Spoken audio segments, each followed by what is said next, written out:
Hari apa Bu naik? Sejak hari Selasa. Sejak hari Selasa. Terus untuk ketinggian sendiri Bu sampai di mana?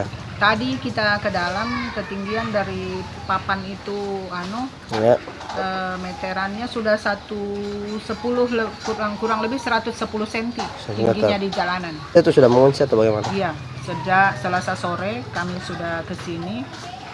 Terakhir tadi malam sudah sampai 15 kakak semua yang mengungsi di Masjid Al-Muttaqin.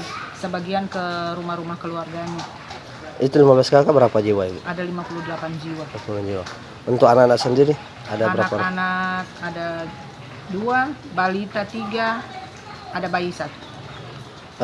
Ada lansia juga.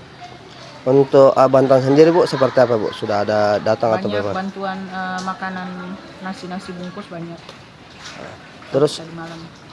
yang dibutuhkan saat ini Bu? Saat ini kami lebih ke air minum ya, yang air bersih, kemudian seperti minyak kayu putih, obat gatal kutu air seperti biasa. Terus selain itu Bu, untuk warga sini kan sejak hari Selasa ini Bu, apakah yang sudah ada mengalami sakit atau bagaimana Bu? Yang sakit kebetulan memang sakit sebelum banjir sih, jadi kemudian tenaga medis juga dari Puskesmas Antang sudah datang. Kami juga kemarin dikunjungi tim medis dari Marinir. Kami ada beberapa anak termasuk anak saya sakit yang sudah diperiksa, diberi obat.